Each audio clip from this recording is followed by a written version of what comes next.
Thank you and welcome to the Patriots 300 Level Podcast. My name's Kevin. I'm joined by my co-host Eric. Welcome back to our sixth episode. For those of you joining us for the first time, we're both two season ticket holders that sit in the 300 level section. We enjoy talking about the Patriots and breaking down each game and transaction. So as a reminder, you can follow us at Twitter and Instagram at Pat's 300 Level Pod. So at PATS 300 Level Pod for up-to-the-minute updates and commentary on the news of the day. So, Eric, I think the first thing obviously we need to start talking about is just the Patriots-Cowboys game. From a viewer perspective, it was an extremely entertaining game to watch, really good game to be at. But just want to know your overall thoughts of the game. What do you take from that game? Yeah, it was as a sports fan, as a football fan, it was a very entertaining game. A lot closer than I thought it should be. It was frustrating as a Patriots fan, just with all the missed opportunities and everything, which we'll get into in a little bit. But overall, it was very entertaining, but I felt like the Patriots were just too conservative. And it's something that we've seen probably dating back to at least 2019, even when Brady was here. It's just them being too conservative. Part of it, I think, just has to do with the talent on offense and on defense, along with just how everyone's playing together. But it was, I don't know, it was frustrating, especially at the end. I know I had about like 4 heart attacks from about 5 minutes on in the fourth quarter till the end of the game, but just frustrating, especially knowing how close it was, how they could have had it. And just the season as a whole, they could easily be 5-1 right now. And instead they're at 2-4 on the outskirts looking in. So overall, it was tough. Yeah, no, I agree. I think, especially being at the game, I think they probably took 10 years off my life by being there, from just the high to lows, from missing that field goal with, I think it was 2:30 left, to having that pick six, to then immediately having that touchdown, and then converting the 3rd and 25, and then winning the toss, thinking that we might win this game. And then after that punt, we all knew it was over. So yeah, I think the biggest thing with this is, I know, like you said, we could easily be 5-1, even 6-0. That Saints game, they had the ability to stop the Saints on defense and have the Patriots try and go for a game-winning drive there. But I think the more that we see this team, the more that we get to know them, I don't like saying they could be 5-1, could be 6-0, because they are what their record is. They don't know how to win close games. They're not getting the plays or the coaching or just the mental toughness to do so. And it's just getting just a little out of hand at this point. It's something that needs to turn around quickly, or this season's going to be over. And it's going to be over a lot sooner than people would like. So I think there's still a chance, and we're going to get to this a little bit later, for this to turn around. But my overall thoughts of the games was, this is disappointing. You could have one moral victory in the game. You had that against the Bucs, but you need to use that moral victory to win games afterwards. You don't get 2 moral victories. 2 moral victories is just an excuse at that point.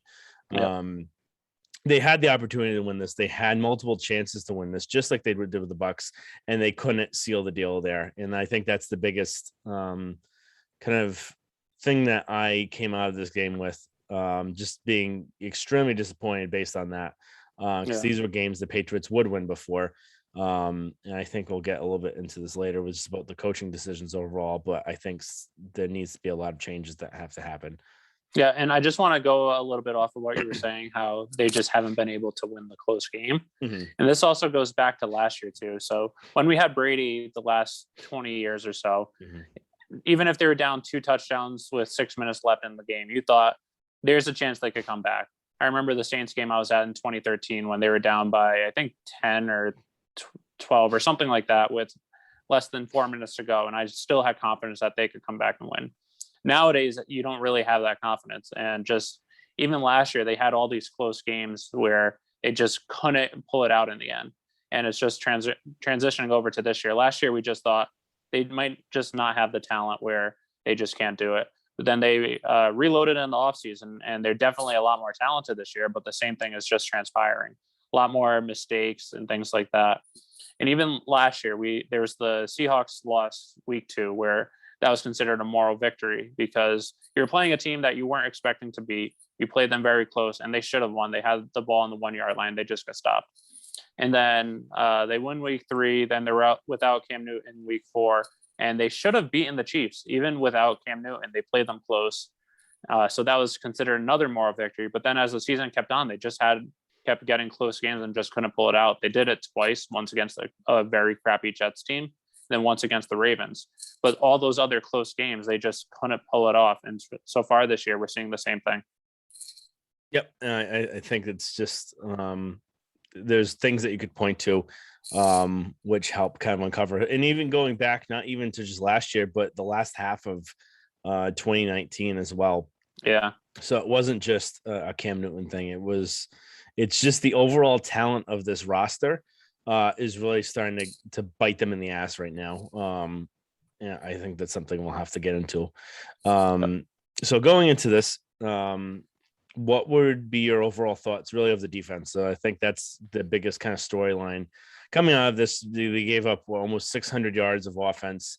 And they just, whenever Dak needed to make something happen, they did. So what would your thoughts really be from that? So I actually had one encouraging thing from the game was how well the run defense was. This was the number 2 run offense in the league. And then the Patriots run defense has been their outside the offensive line has been the weakest part of this team the last probably 3 years, even 2019. So they were able to hold down Cowboys, both Ezekiel Elliott and Pollard. They might have had 100 yards. I don't remember the exact numbers, but for a team that was rushing about 170 yards a game to hold them around 100-ish, 50 to 70 yards below their average was good. Granted, part of it might have also been since they're holding down the run game, it allowed them to pass more, which they just exploited the Patriots secondary. But that was actually one thing I was a little encouraged about. And then considering some of the teams we're facing in upcoming weeks, like the Browns that are the number 1 run offense, that's at least encouraging to see they're able to stop them a little bit. But just the secondary and just the pass defense was horrendous. After the Bucs game, we thought, maybe without Gilmore, they'll be okay. They were able to hold a very talented Bucs offense, probably the best passing team in the league, to 260 passing yards, something like that. I don't remember the exact amount, but so you thought, wow, without Gilmore, they might be okay with Jackson and Mills. But I think this game showed that they're, at least right now, they're not, or they can't do it week in, week out. JC Jackson was inconsistent. He had some good plays, but he also had some bad plays. Jalen Mills was just way too slow to be covering CeeDee Lamb. I don't know if it was just wasn't a good matchup, Mills on CeeDee Lamb, where Mills might be too slow, or if it was just regardless of any of the 3 wide receivers he was covering, he might have just been the same.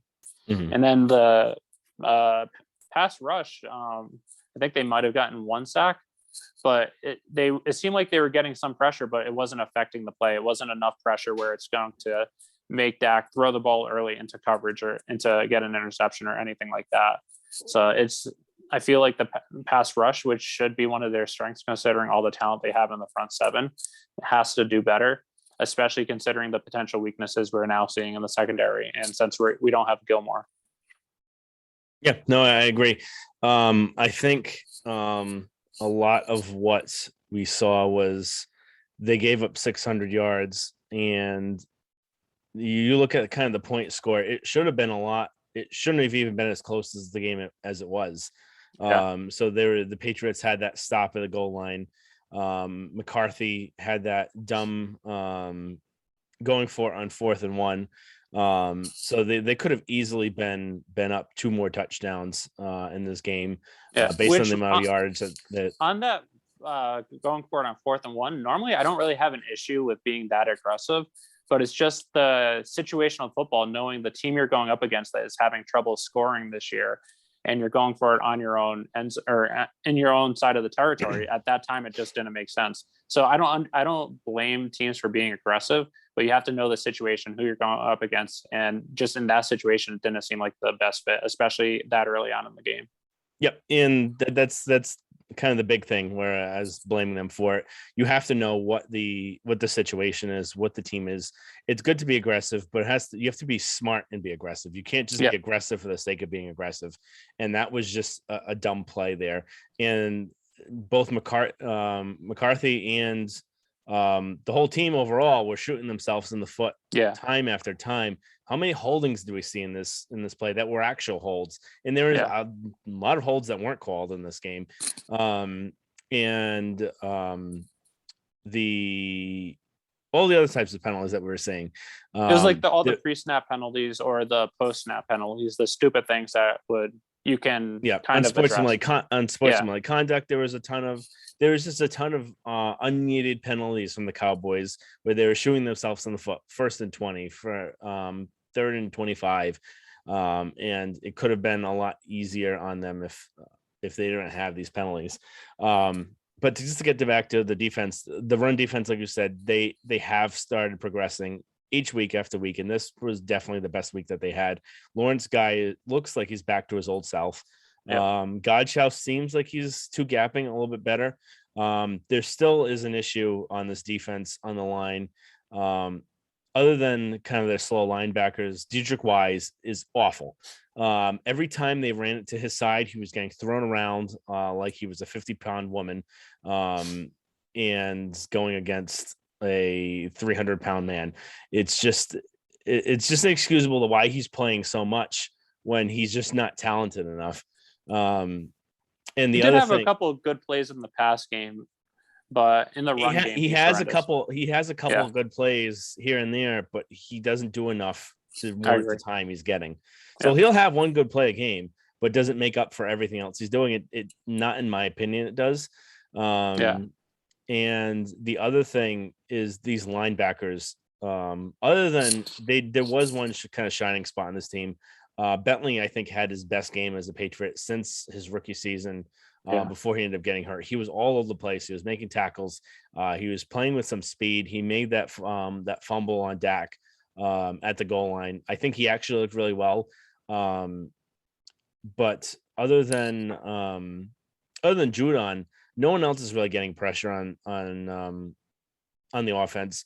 And Van Noy, I don't know if he's hurt or if he's just a shell of himself, but he does not look like the same player.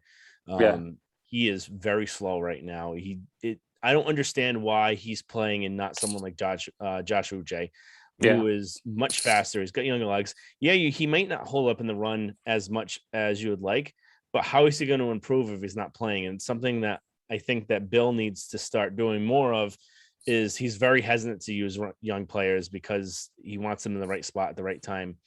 But at some point, talent has to overcome kind of the mental game of it. If you physically can't do what your brain is telling you to do, it's not going to help. So I really think giving Uche more of a role in this team would be beneficial just by his speed. You see when he's on the field, he makes a lot of plays. He rushes the passer really well.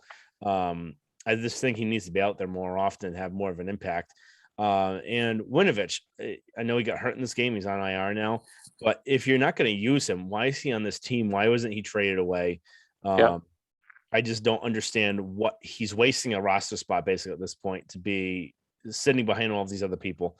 So I just don't really understand what's going on there. And then getting to the secondary, Mills did look slow in this, but there was a couple situations, we can get this in a couple minutes on coaching decisions, where he just wasn't put in the right spot at the right time. It wasn't really all his fault why he failed at the coverage.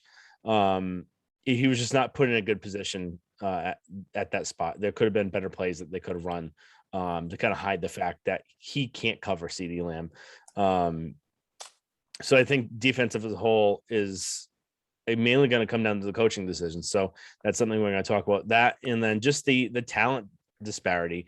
When watching the Cowboys and watching the Bucks and watching some of these other good teams, these defenses fly all over the place. They got fast linebackers. They're tough up the middle.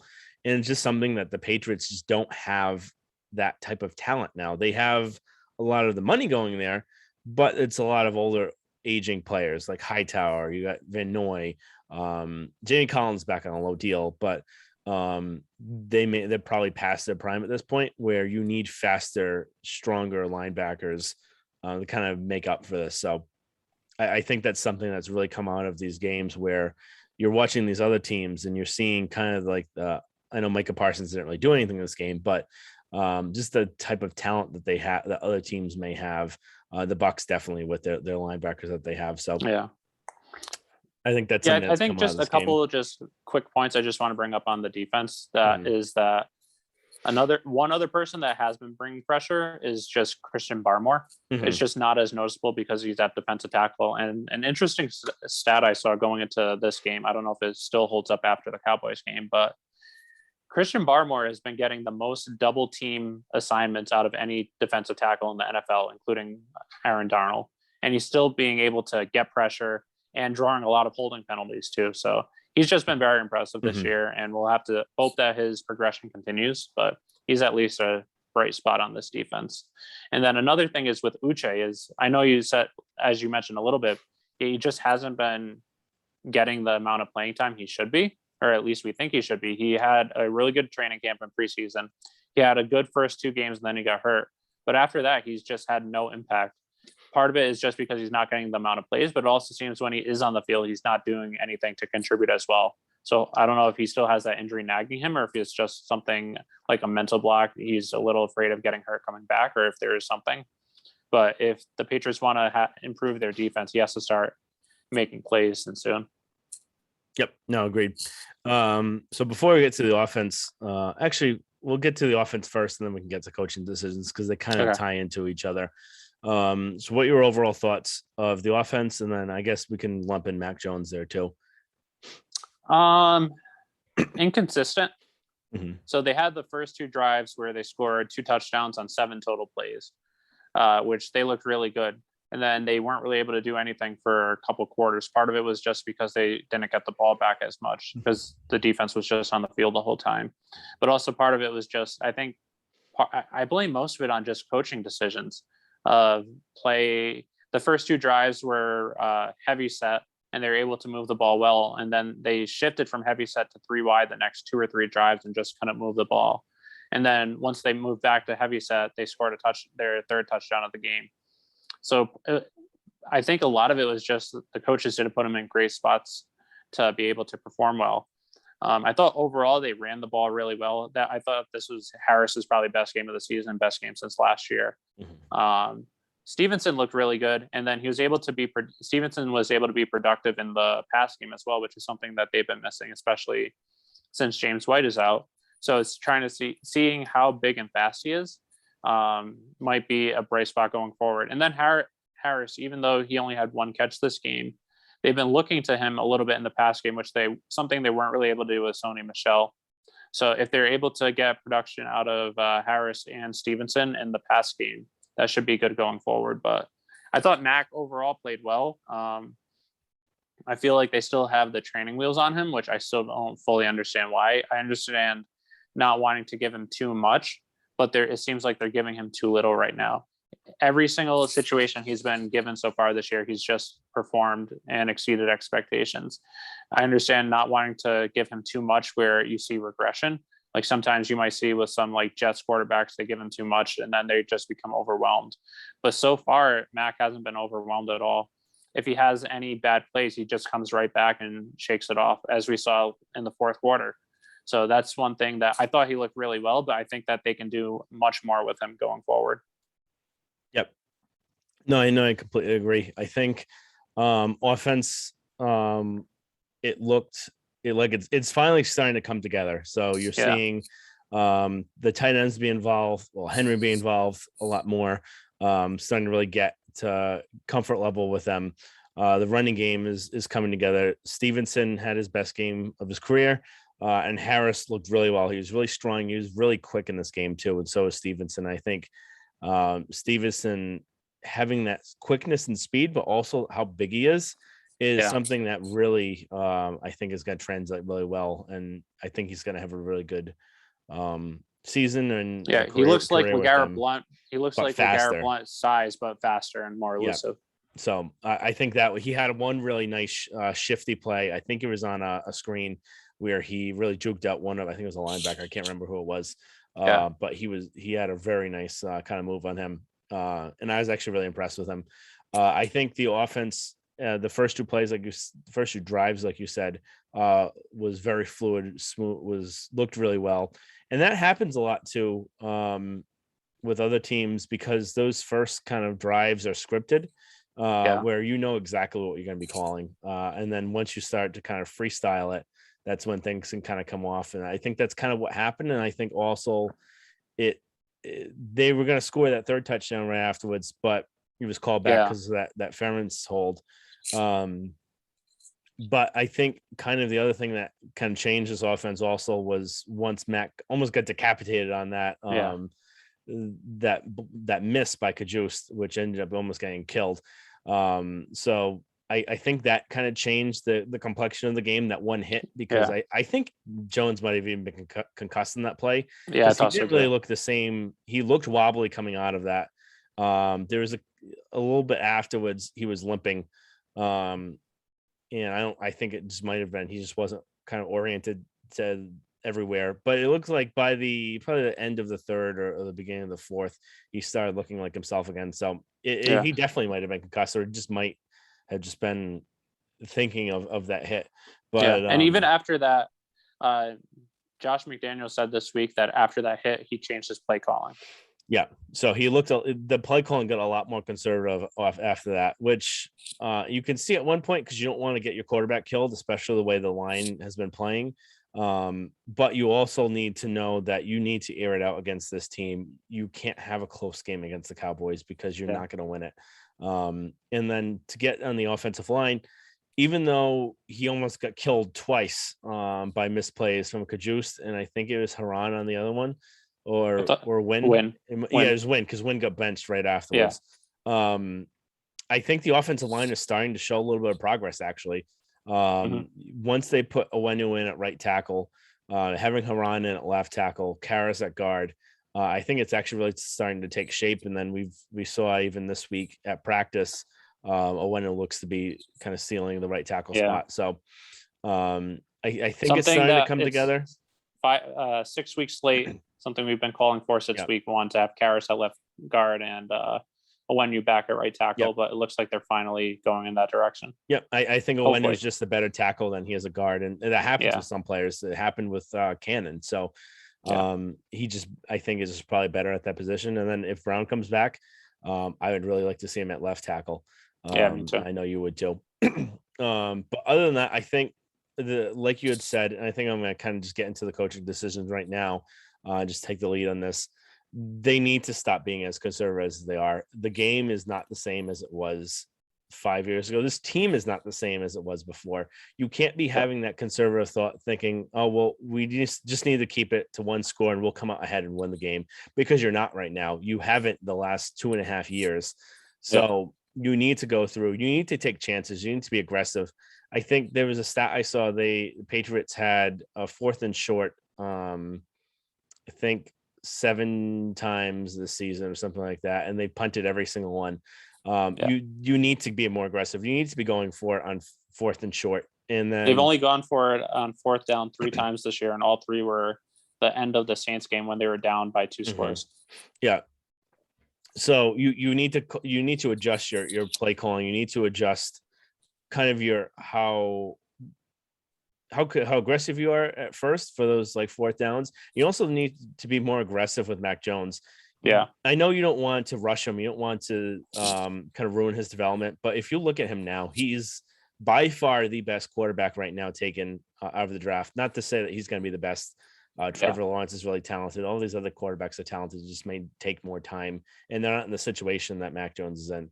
But he's performing as better than expected right now. Yeah. He doesn't look like a rookie. He looks like every single time he's hit, he comes right back up.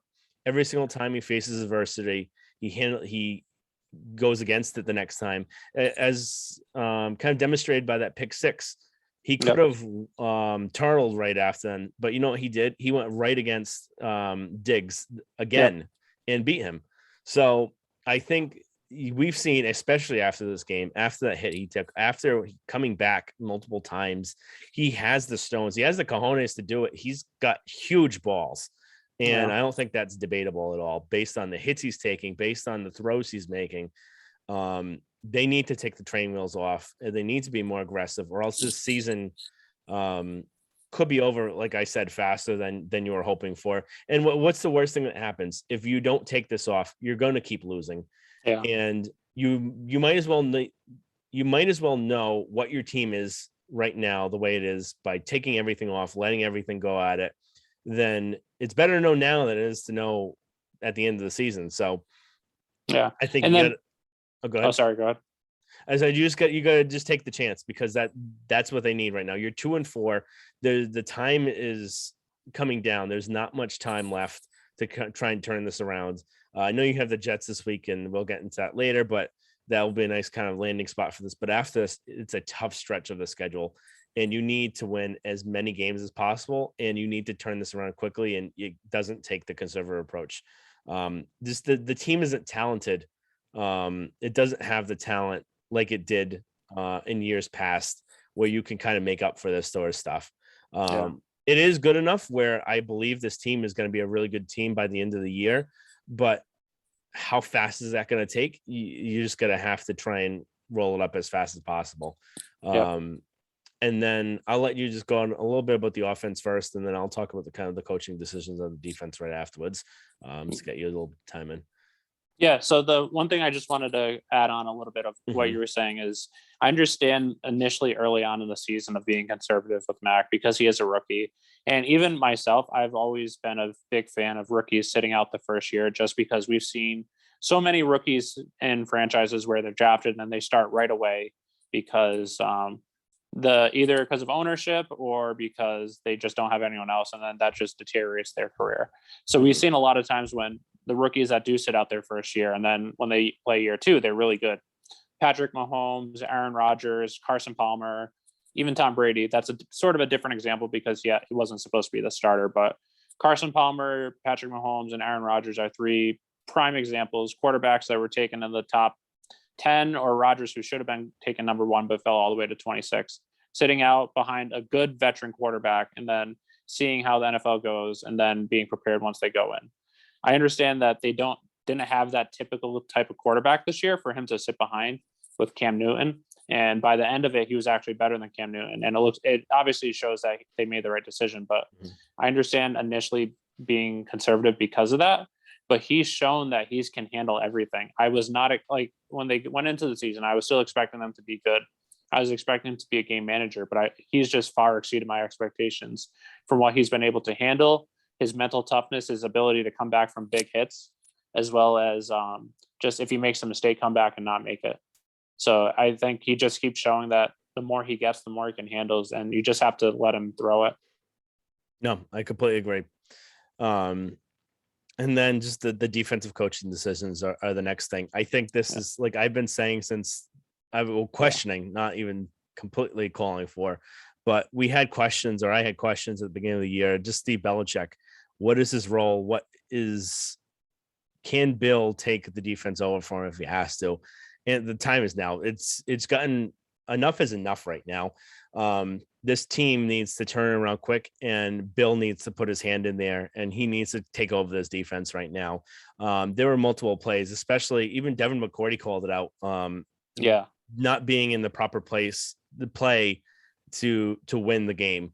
So I just wanted to talk about two plays in general. First was that 3rd and 25, which Yeah. doesn't make any sense. And what call was made by Steve at that point? It's ridiculous to think. So if you go and look at the film, there's a couple of videos of it on Twitter.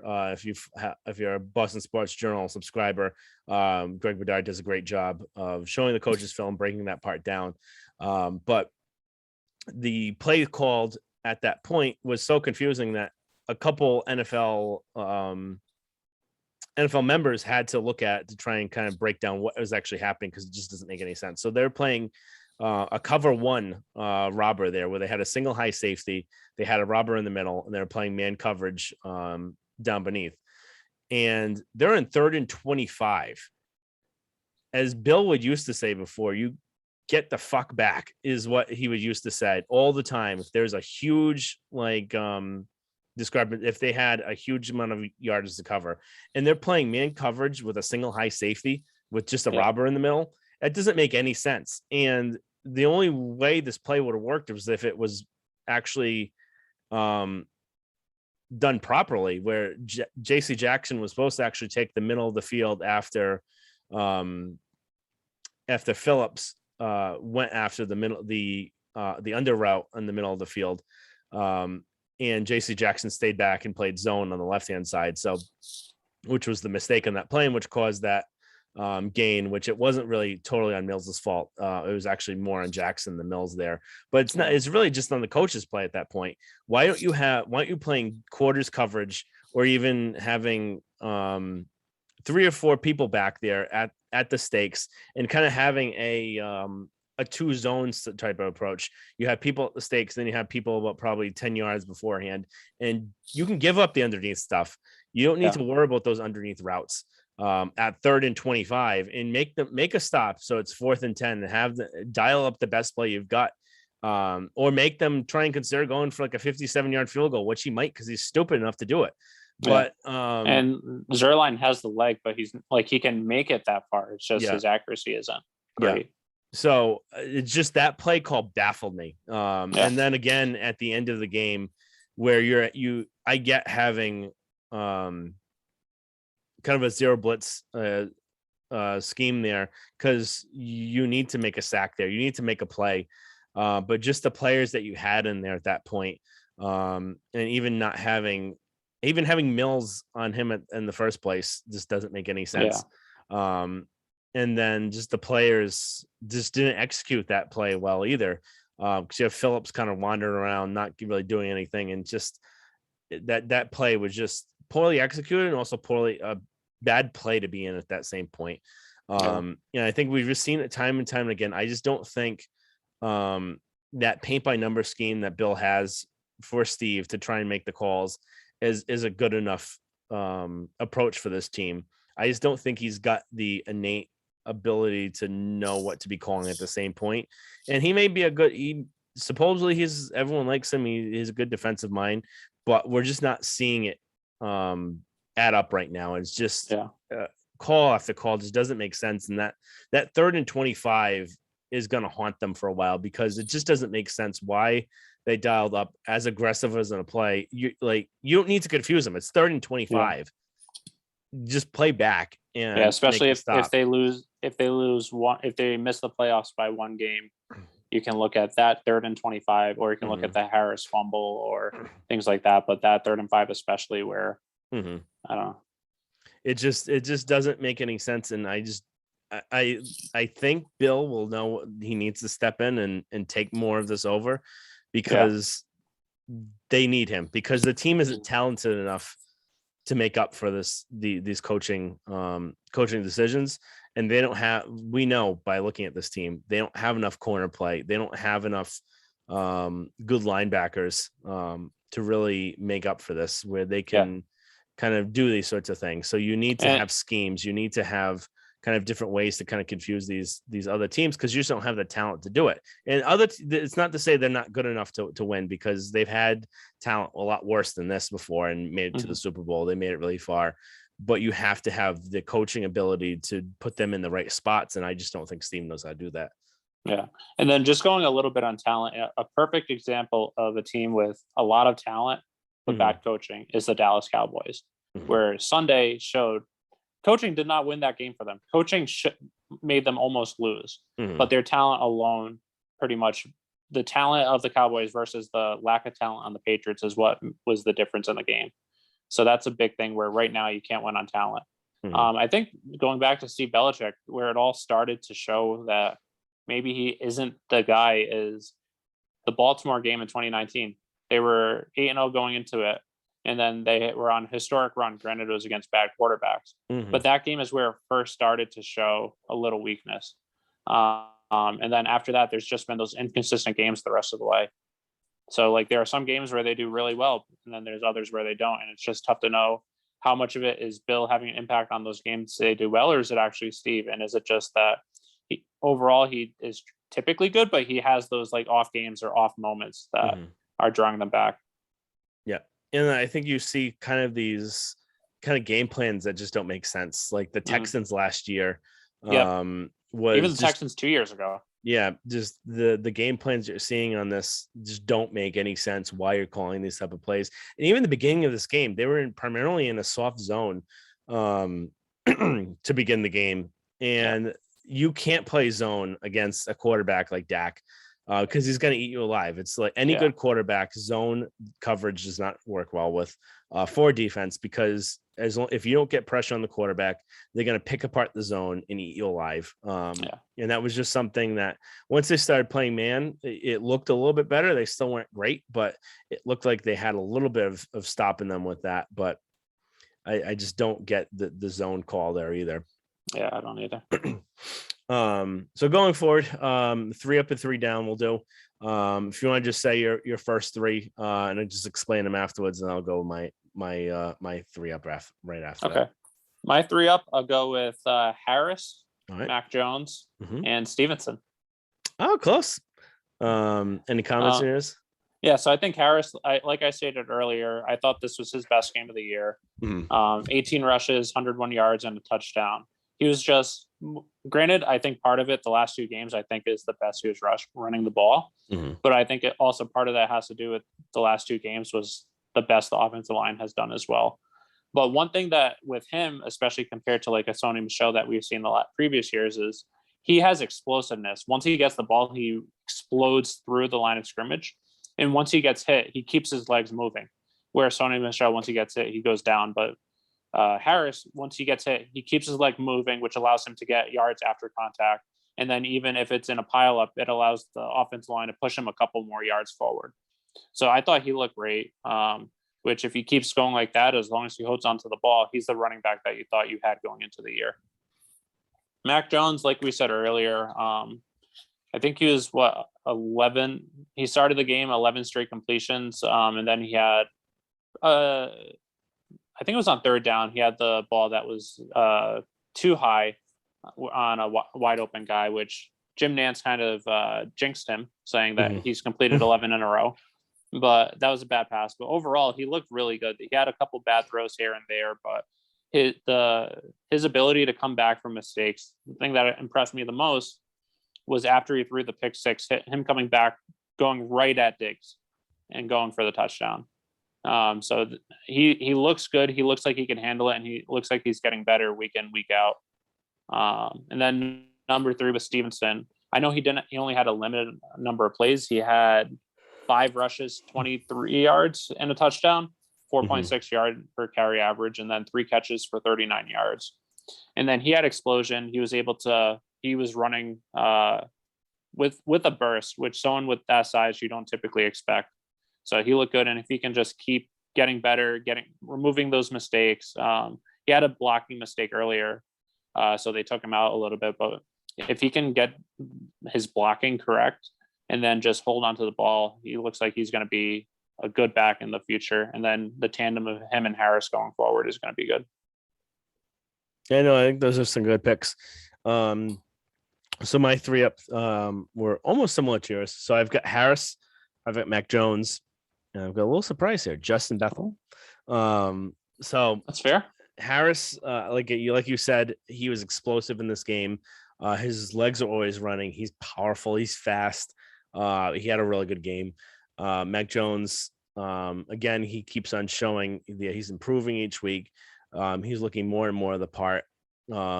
He came right back after that pick 6. And I think it's also kind of showing that you have a rookie in his 6th week that knows the playbook and knows where everything's supposed to be better than a receiver that's in his 3rd year that doesn't know where he's supposed to line up. He doesn't know when he's supposed to go in motion. And I think that's something we really forgot to really talk about before. It was just Harry just looks lost.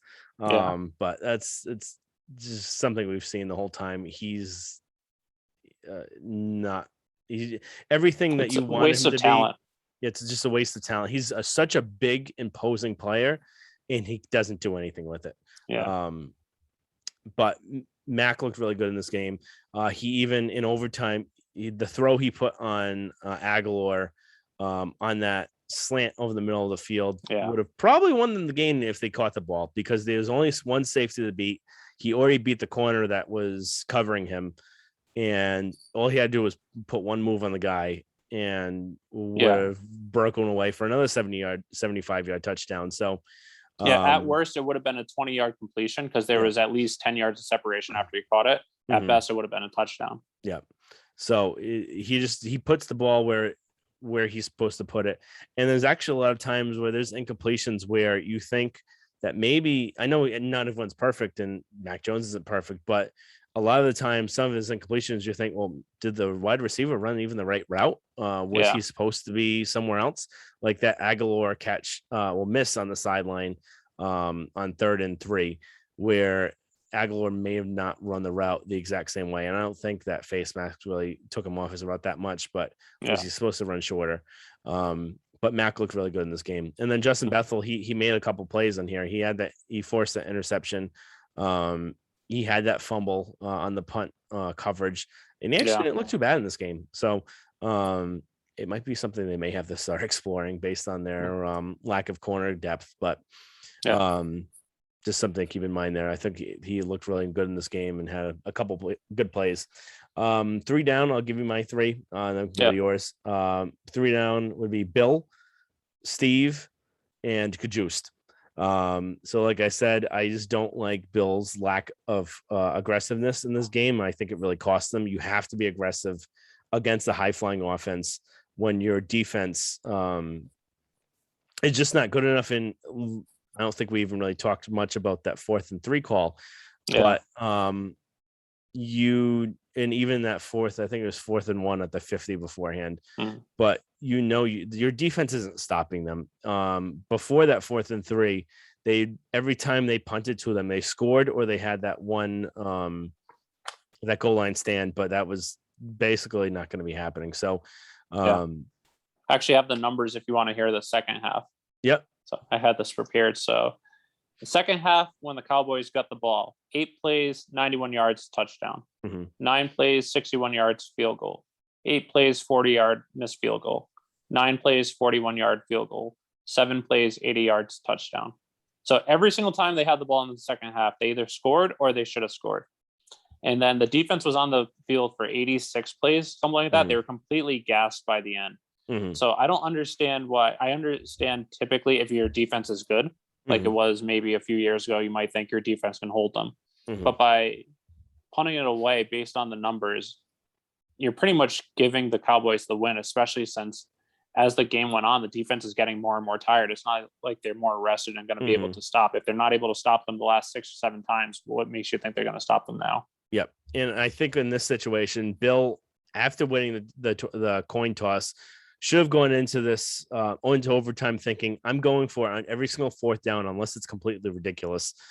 Because if I don't convert this, my team is not winning. If I don't, and then even if for a field goal, I'd take the field goal if it was, let's say, a 4th and 5 or 4th and 10 or something. Yeah, that was a tough field goal. 4th and 5 or more. If it's 4th and 5 or less, go for it. Because a field goal was not going to be winning this game because your defense couldn't stop them. I mean, they didn't stop them. So he should have had the mindset, unless it was on your own like 30 or your own 20 or something like that, and it was a big yardage difference. You need to go try and win that game right then, because you're not going to win it afterwards, and they didn't win it afterwards. And then Steve Belichick, it just, like I said before, I don't think there's much to add on there. Just his play calling in general, I don't think put them in the position to win the game. And then Kajust, I know I've kind of praised him a little bit. His feet, his size. He's still probably a year away and from being NFL ready, based on being hurt his first 2 seasons. And he nearly got Jones killed on that play. And that's just unacceptable. He hasn't looked great. He's shown some flashes, but this game he just did not look good. And that's what resulted in him being benched and having Owenu play. And Owenu looked really good there. So those are my 3 down. That's actually good ones. I was actually thinking of going with the coaching staff as a whole, but I decided against it. But maybe I should Okay. I'll go with what I wrote down, and then I'll get to the coaching staff. But Okay. so my three down, I have J.C. Jackson, Mm-hmm. Mills to an extent, and I'll explain why, and then Isaiah Wynn. Okay. So J.C. Jackson, he had some good plays, but he also had some bad plays. He was just too inconsistent for what a number one corner should be. Mm-hmm. Granted, it might not be his fault because maybe he's just not the number one guy. But based on how well he played last year, he should have been first team All Pro last year. He got a little, in my opinion, he got screwed in the voting, but he should have been first team All Pro. And then coming into this year where he's going into free agency, probably going to get a huge contract, you're expecting him to be maybe not Gilmore-esque, but at least what Malcolm Butler gave you, which Malcolm Butler gave you an All Pro multiple years when he was with the Patriots.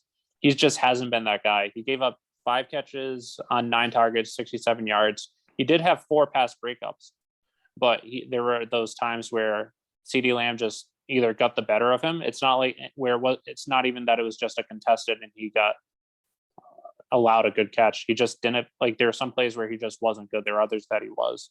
So it might be unfair because I'm treating him like a number one cornerback, but that's what he is, at least on this team.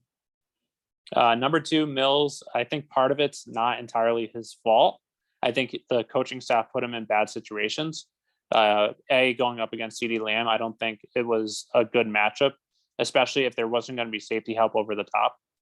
But then also there were some plays where he just got beaten. So he gave up 6 catches on 8 targets for 82 yards, 2 touchdowns. So for your number 2 cornerback, granted, I don't fully blame it all on him, but for the situation that he was put in, he just wasn't able to execute. And then Isaiah Wynn has just been so inconsistent. You extended him for his 5th-year option for next year. So you're expecting him to be your left tackle next year, but he's just been atrocious this year. I think J.C. Jackson and Isaiah Wynn have been in my bottom 3 at least half the weeks this year, maybe even more than that. But he was just getting manhandled, and then he ended up getting benched for Justin Herron. And it makes you wonder going forward next year, is Isaiah Wynn even going to start? Is he going to be your left tackle? Do you want him to be your left tackle? Do you want him to be your right tackle? Do you even want him starting? And at that salary cap hit, if you're not having him start, that's just a huge waste of money. Mm-hmm. No, great. I think just looking at him, even for the rest of the year, I would probably put Brown at left tackle, keep Owenu at right tackle. I would too. Keep Karras. See what happens. See what happens if Karras continues going well at left guard. Keep Karras there and not shake anything up. If there is a little bit of slip off, maybe try and have a platoon situation with Wynn and Karras at left guard. But I think they really need to consider where he's playing for the rest of the year and even next year. Is he going to be a tackle? Is he going to be a guard next year? I don't know if his size really translate well at left tackle either. He has short arms too, which isn't good for a tackle. And then there's a couple points I just wanted to get into. That didn't really fit anywhere else in our segment so far, but I think one thing that I noticed this game, and I've noticed it throughout the year, is just Kyle Duggar, who I am a huge fan of. I own a Kyle Duggar jersey. I know you're a big Kyle Duggar fan too, but he's just missed so many tackles this year. He missed 2 tackles this game. It seems throughout the entire year, almost every single game, there's at least 1 or 2 plays where he has the guy wrapped up either at the line of scrimmage or for tackle for loss, and the guy just breaks the tackle. And it's not like he's trying to go for the big hit where he's hitting with the shoulder and just misses. He's actually has him wrapped up and just can't bring him down. And there's been several times where it's been at the line of scrimmage or behind the line of scrimmage, and then he misses the tackle, and the guy goes for 8-10 yard gain. So that's just something to keep an eye on going forward, where he is very talented. He has taken a little step forward this year, but it's not the step we were expecting. He hasn't been as good as I was hoping him to be this year. And then another thing that I've been saying almost every single week, and I'll continue saying it, is why haven't we seen more Kendrick Bourne? We didn't see, I could be wrong, it might have been 1 or 2 plays here and there, but I don't remember seeing Kendrick Bourne on the field before the 3rd quarter. And when he was on the field, he wasn't getting much action. We saw how good he's been the last few weeks, where he had over 100-yard game a couple weeks ago. This game, he had a great move on Diggs to beat him and get the 75-yard touchdown. He has so much talent. He's so explosive and shifty, and he can get yards after the catch. I have no idea why N'Keal Harry and Aguilar have been playing over him this past week and even earlier on in the year. I think that he's at worst your number 2 receiver. And I think he can take in that Edelman type role in the slot, being a little shifty, having to do like reverses with him. He has the talent, and you're a team that's lacking a little talent right now. You should be using your best players, which on offense so far this year have been Harris, but in the past game have been Hunter Henry the past 3 weeks, and then not N'Keal Harry, Kendrick Bourne and Jacoby Myers. Yeah, no, I agree completely with that. I think you need to start using your best players and putting them in a position to succeed. And I think using Bourne a lot more would be really beneficial because I think he's your most explosive wide receiver you have. Myers is a really good receiver, but he's not flashy. He does the right things. And I know Aguilar, he's got some speed, but he's got a ton of drops. And I think those have come to haunt him again from kind of his Eagles days. And I think kind of what we were worried about with his Raiders, where you don't have the crowd, it's the Raiders that may have been just a blip, and it wasn't his usual self there. So I think just the other thing too in this game, I don't think we mentioned either, is why didn't they use the tight ends enough throughout this game, where you knew coming into the game you could attack based on you can use the tight ends and the your running backs to attack them, and that's what other teams have had success with.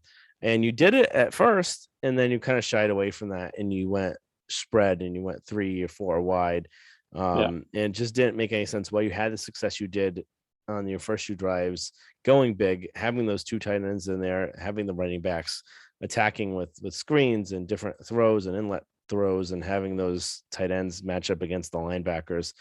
There were different mismatches there, and I just don't know why they kind of shied away from what was working and what other teams have had success with.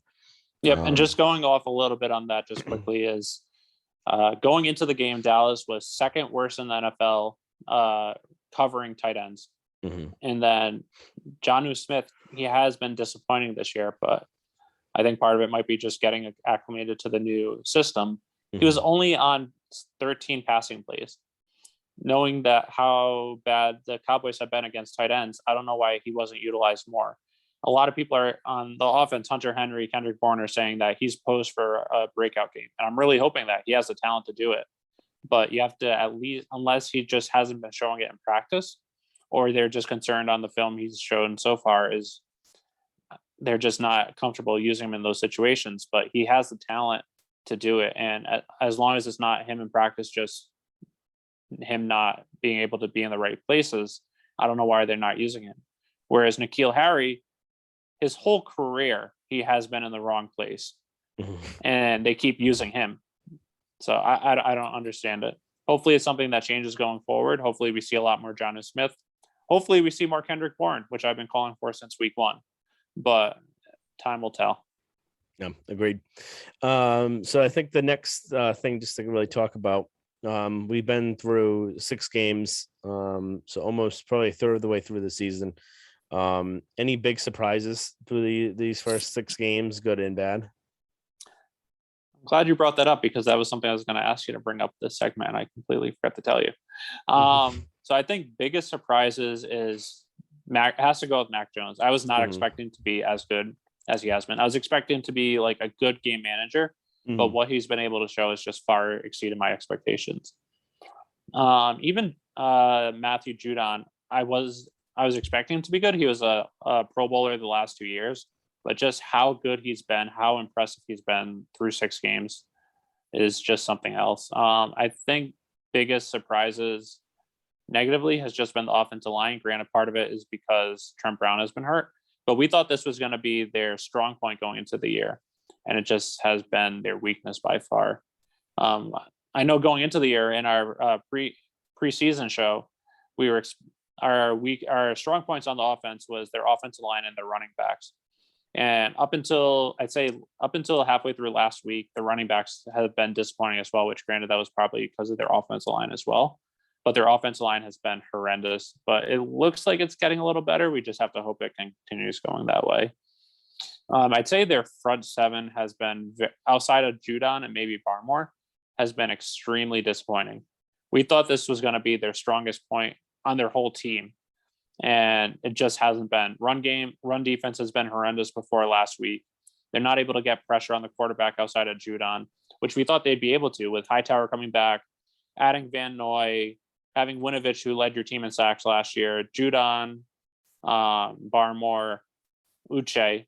We thought that they'd be able to get a ton of pressure, maybe lead the league in sacks. I was expecting them to lead the league in sacks. And if you're getting that much pressure, you're going to be able to force turnovers.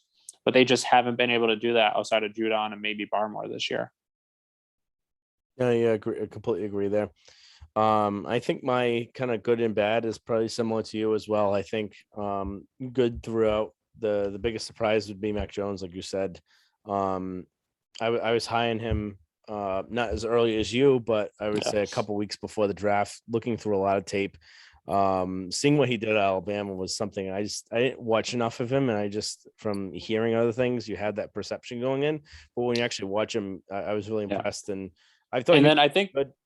one thing that I know you were a little worried about, and a lot of people also, was how talented his team at Alabama was, and was that the reason why he was as good as he was? Is they had so many first rounders, they were just full of talent, but was that part of the contribution why he had such an amazing year last year? But it's showing this year that, granted, he had a lot of talent, but he also has a lot of talent himself as well. Yeah. Sorry for cutting into you. I just wanted to bring that up. Yeah, no, I think that makes a lot. There's something I was gonna forget to really say there, where that was just the kind of the biggest question mark of him. How good could he be? Was he a product of his surroundings? And I think we're seeing now that, yeah, the talent really helped having, but he's also really good too. So I'm really excited to kind of see where he's going to be. And I think they have their franchise quarterback going forward with him, assuming he doesn't get killed by the offensive line. So that was something, I think, the biggest surprise. He's doing a lot more than I thought he would be able to at this point. And then other than that, I don't think I have any other good surprises based on how the season's been going. I'll add one quick one, is just Nick Folk. He's been solid since he's come to the Patriots. I think he's had 4 missed kicks in his whole Patriot career coming into the year. But just even he's another year older, but just one missed kick, and it was one that he almost made in terrible conditions. So I wasn't expecting him. I knew he was good last year. I thought he should have been all pro last year, but to see him as good, if not better than last year, is another good surprise. Yeah, no, I think it's not really a big surprise based on how good he was last year, but I think he's just another good thing out of there. I think kind of the bad kind of surprises, like you said, one, the offensive line, we both thought it was going to be a strength of the team. And I'd like to really just challenge. I don't think it's just a Brown issue, because if it was, we would be able to. It wouldn't be as bad as it is at this point. It's not just Brown. It was when who wasn't playing great at left guard. And this team overall, just Andrews had some shaky games as well.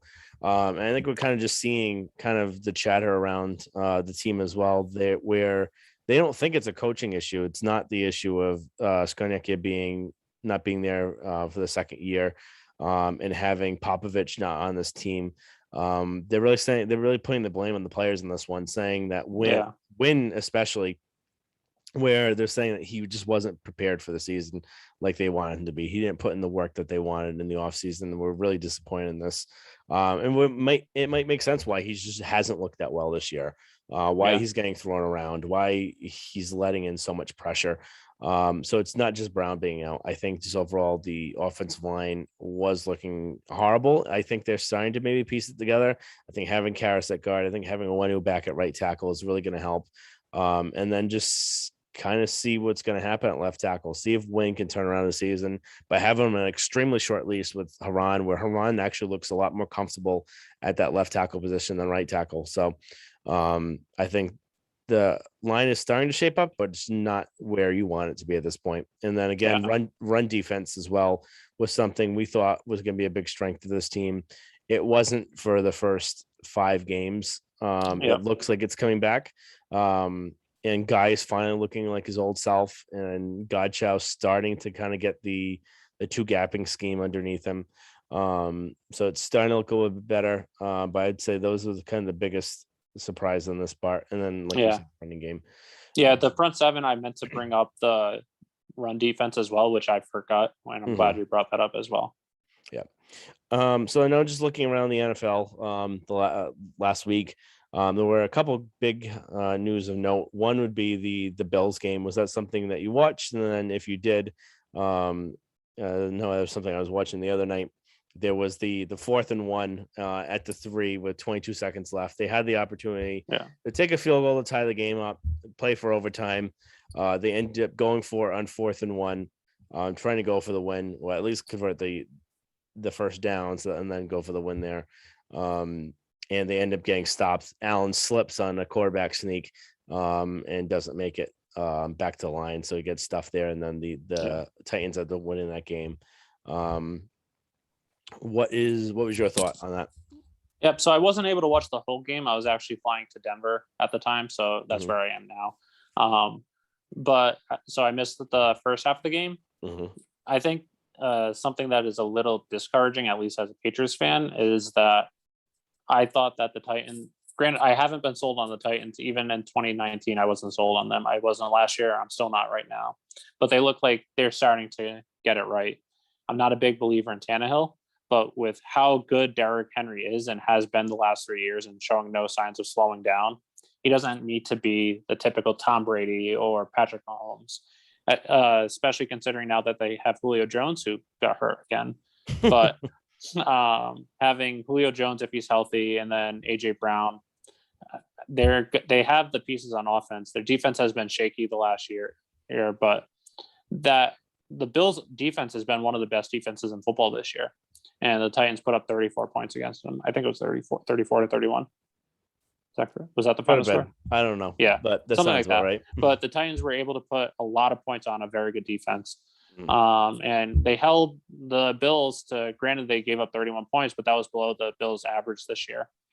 So it's a little concerning going forward, just that the Titans might be another team you have to worry about, and especially since you have to face them later on this year, as it gets closer to playoff time. But I had no issue at all with the Bills going for it on 4th and 1. I thought it was the right decision. Some people might argue go for the tie and then go into overtime, but you don't know. If you showing how the Bills weren't able to stop the Titans at all. If the Titans won the coin toss, there's a good chance they march down the field, get the touchdown. You don't have a shot. So you have a 6'6" quarterback on 4th and 1. I thought it was the right decision to go for it. Even the QB sneak, I thought was the right call. It's just he slipped, and that's just the way it goes sometimes. Yeah. I like his aggressiveness, and that's something I wish the Patriots had done or been more aggressive going forward. Granted, I'm not a big fan of McDermott. I think he's kind of a whiny baby, but I think that was the correct call in that situation. Yep, and he was even whining to the officials after the game because of the not being a first down on that Allen run beforehand to set him up to be 4th and 1, which the replay clearly shows that he was short. So and then if I'm not mistaken, they didn't really have a good angle of the football. You couldn't see where the football was. No, you could tell he was short. He was short, probably a half a yard or so. Oh no, sorry. I was thinking of a completely different game. I was thinking of the Patriots game where they thought Dak Prescott or someone got into the end zone, but they couldn't see where it was. I think it was the Patriots on 3rd down. Dak Prescott. That's what I was thinking. That one. Yeah, Allen was clearly a full yard short, or at least half a yard short. So that wasn't even close. Yeah. Sorry about that confusion. No worries. But no, I agree completely with the call. Like you said, they hadn't stopped the Titans, I think, in 4 or 6 drives, and they ended up scoring. So what makes you think that you're going to stop them next time? So you have the opportunity here to try and win the game. You go ahead and do it. You've got a huge quarterback that you could sneak it. He just slipped. So things happen. Sometimes other teams make plays. Sometimes just things happen with that. But again, the Bills are very talented, but you also kind of see why they get into positions that they were, where you have towards the end of the game, kind of the mistakes that they make with Allen, where he's trying to throw a 50-yard bomb where he doesn't need to be taking those type of chances. So I still think when the lights come on, there are a couple things that Allen does where kind of gets him into trouble. So that could be interesting to see when the Patriots play them this year.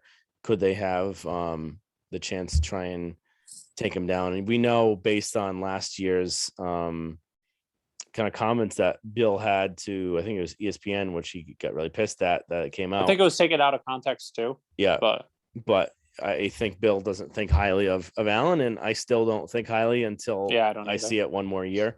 So that's just another thing to keep in mind.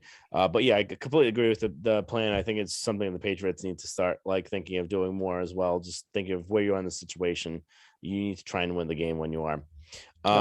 Next thing, Baker Mayfield's injury. He's got a torn labrum in his left shoulder. Right now, I think he's actually out for the Thursday night game. So I forgot who's playing in his place. Case Keenum. Case Keenum. But that's kind of a big injury to a team that was supposed to have a good year this year. I know Doc Flynn. I could just read her tweet based on what a lot of people are saying about Mayfield, where she says, I quote, I don't think enough people talking about Browns Baker Mayfield actually understand where a labrum is and why it's not great for the shoulder to keep dislocating, which is totally fair because they're not injury experts. I think that's just a big kind of comment there, where that point when she said it's not great for the shoulder to keep dislocating, because is he going to be able to last this whole year and not have surgery done? And that could be a big key to the game when the Patriots face them a couple weeks from now. So is he going to keep getting hit beforehand and end up realizing they need to take him out? He needs to have surgery. He needs to be out for the whole year. I know they want to try and shut him down now and try and keep him playing through it, but it's not good for that shoulder. Although it's not his throwing shoulder, it's still, it messes with mechanics. It messes with just pain tolerance in general, being hit. It's not a fun injury to have. So it'll be interesting to see where that takes them on, and it could be a good break for the Patriots. Yeah, and even just on that point, it's not Baker that bowed himself out. Baker wanted to play, which I at least give him credit for. He has the stones where he wanted to play through it. It was the Browns coaching staff that said, no, we're not putting you through that, especially on short rest. Yeah. So he was willing to play through the pain, something that Jimmy G would never do. He'd be out for that'd be a career-ending injury for him. But I think that's something that just going forward, he's probably going to try and play through it. And just if it keeps getting worse, especially since it seems surgery is the option. Even just sort of side note, as a Padres fan, this injury is something that Fernando Tatis, in my opinion, one of the top 3 players in baseball, he's dislocated his shoulder 3 times this year. And then they just announced this week he's opting not to do surgery this off season. So it's just something that if it keeps popping up, is it going to hamper his career, which I'm a little concerned about going forward. But just sort of along the lines with Baker, if he doesn't get surgery, it's something that's going to keep rearing its head this season. And it's going to be something that knocks him out in key situations, either against the Patriots or against good teams or near the end of the year, where they have to go with Case Keenum as a backup, and either they miss the playoffs because of that, or it's in a playoff game and they're without him. So just something to keep an eye on going forward. Yeah, completely agreed. Ravens shutting down Chargers. I think that's a really good kind of thing to keep your eye on, just based on the Chargers are coming here soon. They've looked really well. But I think this kind of makes them look a little bit more human and makes them look a little bit more beatable, especially since the way that Bill was able to kind of shut them down last year. I know we were kind of talking about this beforehand, but I don't really know what to really make of the Chargers game for the Patriots, where they are looking really good. They have the talent. Herbert is in his second year and is looking better. But they also lost last year 42-0. And 42 or 49-0, something like that. Yes, it was a different coaching staff. Yes, the coaching staff was horrible last year. But there wasn't that much talent change in the offseason. Is just another year and another coaching staff. Is that really a difference of 40-something points? I just, that's the thing I'm questioning. So, especially after seeing the Ravens be able to shut them down, it gives me a little bit more better hope the Patriots might be able to do something with that. Yeah. So it just something to keep on watching. Yeah. And even on that end is last year that Herbert was playing excellent until that game. That was either his only or one of his only games where he just looked human. He just wasn't making, he looked confused the entire game, wasn't making the right throws. And I know he has another year under his belt, so he might not get confused as much. But like you said, the Chargers are pretty much the same team, same talent with a better coach. So that should help a little bit. But the Patriots are also more talented than the Chargers, or they're more talented than they were last year. Not more, maybe not more talented than the Chargers, but they beat the Chargers with a very not talented roster last year, and they're a lot better. And then another thing to keep in mind is last year that game was played in front of no fans. And then so far, what we've heard is that at SoFi or at home, Chargers don't really draw a crowd because San Diego, ever since the Chargers moved, San Diego fans have pretty much abandoned them. And then Los Angeles fans are pretty much going for the Rams. So they don't really have a big following. So a lot of times the crowds are either like 50-50 or even less. Patriots travel well. I'm actually going to that game because I'm in the area anyway. So I'm interested to see, is it going to be 50-50? Is it going to be 75-25? Is it going to pretty much be a Patriots home game? And if so, is that going to be negatively affect Herbert as well? I know Chargers were able to beat the Raiders, which the Raiders had 75% plus fans at the game versus the Chargers. But still, wondering how that's going to have an impact on the outcome too. Yeah, no, that's definitely a good point to bring up. So just really quickly, we kind of talked about before, path forward for the rest of the season to make the playoffs. What are your thoughts on that? I think it's tough. I think they definitely have a shot. We have seen teams. I think I saw something that of the teams that have started the season 2-4 since 1990, 9% of them have made the playoffs. It's actually higher than I was expecting it to be. I was expecting it to be 5% or less. But 1 in 10 have done it. The last team was the Titans, who beat the Patriots in 2019. I think they have a shot. I think it's ultimately going to come down to two things: how the rest of the AFC is and what record you have to be. So last year you had to be 11-5 to make the playoffs, and that was with 7 teams. And the Dolphins, if they won their last game against the Bills, if they went 11-5, they would have missed the playoffs being 11-5. AFC doesn't look as strong this year. So you might be able to get in with a worse record. So it might be 11-6, 10-5, 10-7, maybe even 9-8 might get you in.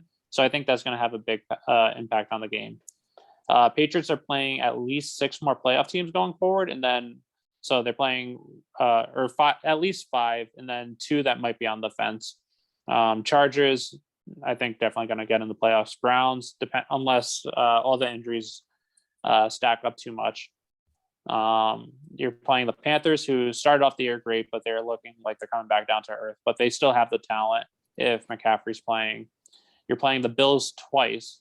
You're playing the Titans, who beat the Bills, and then you have the Colts, which might be a sneaky game. So you have those 6 games. I think if based on last year, you have to go at least 11-6, which means you have to go 9-2 the rest of the way, which means you have to either split with the Bills and you have to win 3 of 4 of against the Chargers, Browns, Panthers, and Titans. But if you have to go if you can make it 10-7, 9-8, you can afford to lose one of those games. So it's a little tricky to say. If you have to go 11-6, it's going to be a little tough. I think it's doable, especially if they keep getting better week in and week out. But you have to limit the mistakes. You have to limit the turnovers. And I think at worst, you have to go through 3-1 over the next 4 games, if not 4-0. So you can't afford to lose 2 games to Jets, obviously, but Panthers, Browns, and Chargers. You have to win at least 2 of those 3 games. Yeah, I agree completely. I think something we've heard a lot this year is that they're not expecting 11 wins to actually be needed to make the playoffs. They're actually think it's closer to 10 or 9, based on the way the AFC is looking, which would be really in their favor because, like you said, 11 wins right now would be really tough. They would need, you said what, only lose 2 games? 9-2. Yeah, 9-2 over the next 11. where you can look at the schedule and you could bring up easily Bills um Even and both Bills Chargers, or games. both Bills games, where the other thing that you have going for yourself is that the Bucks and Cowboys are probably the top two teams in the NFC. Yeah. The only And then teams that are like them in the AFC, I would say, that you're facing are probably just the Bills. Browns and Browns if healthy. Chargers are also up there, but it depends. Browns right now, you have Chubb out, you have Hunt out. Hunt out, and then you have the Baker. Baker injury. Landry's Um, out, or it might be out tomorrow too. yeah, So so if they're healthy, I think the Browns talent wise are up there, but yeah, right now they're not healthy. so I think that's a big thing. So, but if you can go 9-8, you could realistically lose to the Browns. You could realistically lose to the Bills twice, and you could lose one of the either Chargers, Panthers, or Yeah. Colts games. So that makes it a lot more easier to get in. I think that's something that we want more realistic to expect. I would think right now you're looking at probably a 9-8, 10-7 season. Yeah. It wouldn't shock me if they were 11 Yeah. and 6, but it's going to be very tough, and they need to change things around really quickly for that to happen. And based Yeah. on the amount they're doing right now, I wouldn't expect it, but I also wouldn't be surprised either. So there definitely still is a path. They definitely have a way, but they have to turn things around really quickly right now. Yep. And then just one quick thing on that is one thing that has actually been in their favor is of their 4 losses, 3 of them have been against the NFC. So it's not like they're losing against conference teams or in division. They lost the Miami game, which is a killer right now because Miami, if they won that game, Miami would have 0 wins this year. So it's not like Miami's the same team as last year. But outside that Miami game, you lost 3 NFC games, which helps at least in the tiebreaker situation. It's not division games or it's not conference games. Yeah, so that's another thing that's really helping them if in those tiebreakers, which there's gonna be a ton of. Yeah. So just going quickly because we're a little over time. Patriots, Jets. There's not really much to go over based on how bad the Jets have been this year. Patriots are favored by 7 points. Overs at 42.5. What are your predictions? Anything to watch out for this game? I say one thing to watch out. A sneaky stat that I actually wasn't expecting until I saw it was the quarterback who's number 3 in 20+ yard completions is Zach Wilson. And then considering the deficiencies in the secondary so far this year, that might allow some big plays that might especially make the game closer than you would expect. It's also second time Zach Wilson seeing this defense. I know they shook him up the first game, even though they weren't really throwing too much at him. It was a lot of just him just throwing it where not even close. It's not like the Sam Darnold game from a few years ago where he was making him see ghosts. This time it was just completely horrendous throws. And I know they won that game by 20 points or 19 points, but a lot of it wasn't. It was just because of just terrible throws that should have not been anywhere close to where they were. So if they didn't have those throws, it might have been a closer game. But I'm actually expecting, considering they're 2-4 right now, I'm actually expecting a big game. I think they're going to be a lot more aggressive on offense. I think they're going to take the training wheels off Mac a little more, and I think they're going to just air it out and run mixed with some run as well. I think it's actually going to be a pretty big win. I'm thinking 38-10. I think this is like the breakout game that going into the tough stretch of Chargers, Browns, and Panthers, I think this is the game that you go into it on a high note and then might help propel you going forward with that momentum. But I think they're going to take the training wheels off Mac. They're going to let him throw, and they're just going to do more. I hope we see more Kendrick Bourne, just because I think he's one of your best playmakers on offense. But I think the defense, that's the one tricky part, is if they're able to stop them. The Jets don't have too much talent on offense, so that's why I think it's going to be a big blowout. But if some receivers get by the cornerbacks, or if the defense plays like they did against the Texans in the first half, it might be closer than we're expecting. Yeah, I think that's kind of similar to what I was thinking as well. I think the Patriots, their offense is starting to click now, so it's going to look a little bit better than it did the last time against them. I think Wilson would hopefully for his sake, is settling down a little bit more than he was the initial first game against the Patriots. But it's also an away game too for him, so that's just another thing to consider.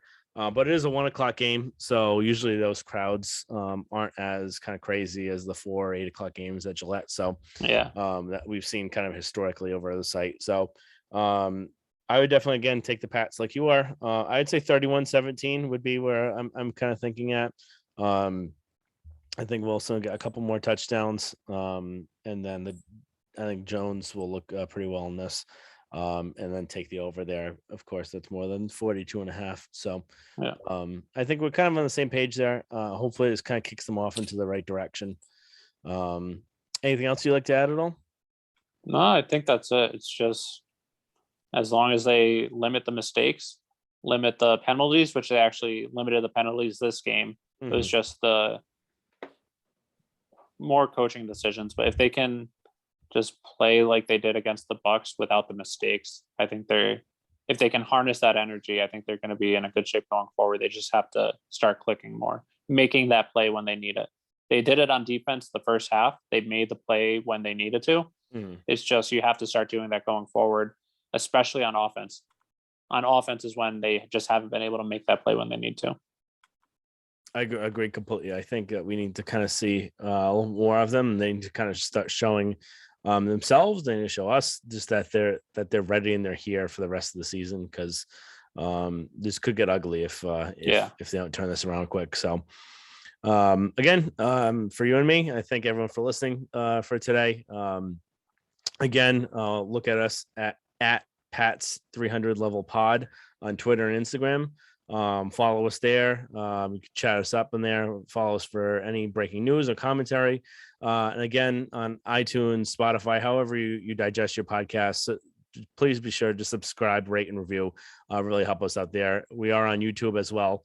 You can watch us there. Subscribe to us there, and like whatever videos that we're posting. So thank you again, everyone, guys, and see you next week. Thanks.